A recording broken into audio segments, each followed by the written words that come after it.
amigos y hermanos, y en especial maestros de escuela sabática, los cuales tienen el privilegio de compartir el estudio de la palabra con sus alumnos todos los sábados en las clases de escuela sabática. Así que agradecemos a Dios por este trabajo que ustedes realizan. Dios les bendiga y también bendiga el estudio de la palabra en esta hora. Bueno, vamos a compartir un poquito la lección de escuela sabática de esta semana, que lleva como título ¿Cómo hallar descanso en los lazos familiares? Una lección muy importante basada quizá en bastantes capítulos del libro de Génesis que con toda seguridad tú ya has leído. Quizá del capítulo 34 de Génesis hasta el capítulo 46 es donde se relata bastantes incidentes de las familias de Jacob, de Abraham, ¿no es cierto?, de José, cómo José fue vendido y cómo Dios restituyó también la vida y el ministerio de José. El versículo principal de esta lección está en el libro de 2 de Pedro, capítulo 3, versos 17 y 18, que vamos a leer de aquí de la Escritura. Así que vosotros, oh amados, sabiéndolo de antemano, guardaos, no sea que arrastrados por el error de los inicuos caigáis de vuestra firmeza. Antes bien, creced en la gracia y el conocimiento de nuestro Señor y Salvador Jesucristo. A Él sea gloria, ahora y hasta el día de la eternidad. Amén. Bueno, ¿de qué trata la lección de esta semana? La lección de esta semana responde a las inquietudes de una importante pregunta. ¿Cómo podemos encontrar el descanso en Dios en este ámbito de la vida? Y para eso la lección recurre nuevamente a la historia de José y también sus lazos familiares, para mostrar a Dios en acción trayendo sanidad y descanso emocional a pesar de las relaciones familiares disfuncionales. Entonces la lección se divide en 5 puntos bien importantes. El primero, la disfunción en el hogar. Segundo, escoger un nuevo rumbo. Tercero, cómo tener verdadera autoestima. Cuarto punto, relacionarnos a la manera de Dios. Y quinto punto, el gran conflicto en la intimidad. Esto es importante que lo recordemos porque estos 5 puntos de la lección son los que vamos a enfatizar en este breve repaso de la lección de escuela sabática. Bueno, disfunción en el hogar. Si alguien conocía de la disfunción en el hogar es José. Con una historia y con antepasados, con bastantes problemas, la lección nos menciona algo bastante importante. Cuando nosotros leemos el capítulo 34 del libro de Génesis, la deshonra de Dina vengada, nos percatamos que se ve bastante violencia en los hijos de Jacob. Bueno, ¿de dónde viene toda esta violencia? Sabemos que Abraham comenzó un proceso equivocándose en algunas cosas cuando al no confiar en Dios, confió en él mismo y tuvo relaciones con Agar, la embarazó y luego de ahí sabemos que vino toda una dificultad porque su esposa al tener un hijo y al tener un hijo con su sierva, siempre hubo una rivalidad a través de los años.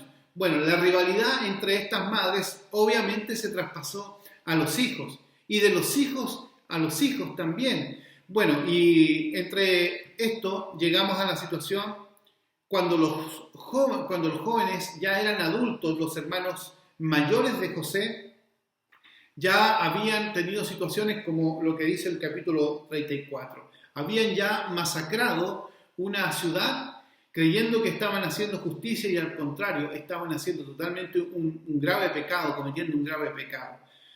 Pero no solo se dieron esas circunstancias como este masacre en esta ciudad de Siquén, sino que el hermano mayor de Rubén, para que ustedes tengan estos antecedentes, desplegó dominio y desafió también a su padre al dormir con Bilhá, la criada de Raquel y madre de varios de los hijos de Jacob, según Génesis 35, 22.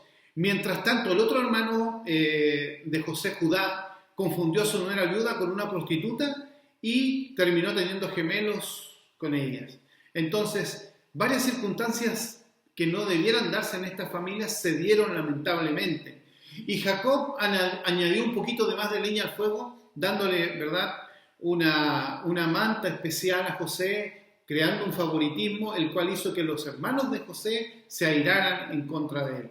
Bueno, cuando nosotros leemos, por ejemplo, a Hebreos capítulo 11, nos percatamos que varios de estos personajes y sus nombres aparecen en este capítulo. Un capítulo tan importante de hombres de fe. ¿Por qué están ahí? Bueno, La respuesta es que estos hombres se mencionan en Hebreo 11 no por sus relaciones familiares, ¿verdad que se mencionan por la gracia de Jesucristo? Y a pesar de ellas, el amor de Dios se manifiesta en la Escritura con cada una de las personas. Debemos recordar que vivimos en un mundo imperfecto, somos familias imperfectas, no debemos presentarnos como familias perfectas porque somos imperfectos, todos somos pecadores. El único perfecto es Dios y Dios es quien mantiene esa relación con el ser humano para poder restaurarlo. Cuando José fue vendido y tuvo que escoger ahora a la fuerza un nuevo rumbo, José se llevó consigo el dolor de todas estas relaciones y toda esta ansiedad de los conflictos familiares que él había tenido.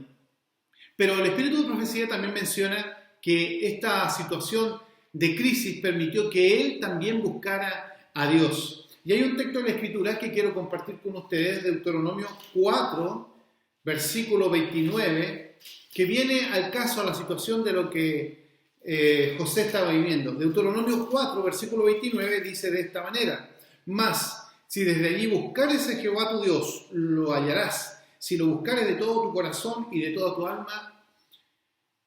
Eso fue lo que hizo José. Buscar a Dios, tener una experiencia más profunda con Él y sentir que Dios no lo había desechado. Recordemos, Dios solo tiene hijos, no tiene nietos. Y eso debemos tenerlo presente en nuestra experiencia espiritual. Cuánto nos ama Dios que nos considera sus hijos. ¿Cómo tener autoestima? ¿Cómo tener una autoestima en medio de tantos conflictos y situaciones complejas que a veces nos toca enfrentar? Si José albergaba alguna esperanza de poder huir en algún momento de Egipto, o cuando lo llevaban camino a Egipto, todas esas cosas se desaparecieron cuando ya estuvo en la casa de Potifar. Pero Dios prosperó la vida de José, Dios lo ayudó. Dios nos mira a nosotros de manera personal. Sin duda, José aprende una tremenda lección que todos tenemos que aprender. No debemos depender de lo que los demás digan cuánto valemos, sino de cuánto es lo que Dios dice que valemos en la vida. Y eso es muy importante. Recordemos lo que dice Isaías 43, versículo 1, que es un texto muy hermoso para recordar en cualquier momento difícil que estemos pasando. Isaías 43, versículo 1 dice: Ahora, así dice Jehová, creador tuyo, oh Jacob, y formador tuyo, oh Israel, no temas porque yo te redimí, te puse nombre, mío eres tú. Qué importante es recordar que el Señor nos ha comprado con un precio especial, con la sangre de Jesucristo en la cruz de Calvario a cada uno de nosotros.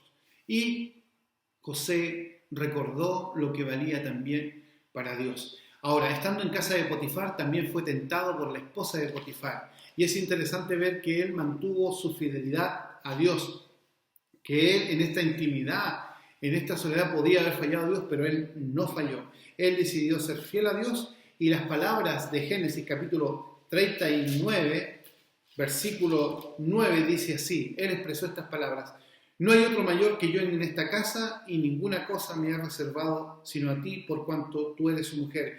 ¿Cómo pues haría yo este grande mal y pecaría contra Dios? José sabía en quién había creído y por eso puso su fe, su confianza en Dios. Y a pesar de que fue llevado a la cárcel, Dios estaba con él, Dios lo protegió, Dios lo dirigió y Dios lo ayudó en estos momentos tan difíciles de la experiencia de su vida. Bueno, en este gran conflicto debemos recordar algo, que así como Dios se preocupó de las situaciones más difíciles de José, Dios también se preocupa de cada uno de nosotros. Amigos, recordemos siempre esto: Dios tiene un propósito para nuestras vidas, no importa el tipo de familia que tengamos. Si hay algo que nosotros no pudimos escoger en la vida es la familia, pero a pesar de todas esas circunstancias difíciles que a veces se presentan, Dios tiene un propósito para cada uno de nosotros y Dios siempre escucha la oración de aquellos que le buscan con todo el corazón. Que Dios nos bendiga y que esta lección nos pueda servir para aplicarla en nuestra vida diaria. Bendiciones, queridos amigos y hermanos.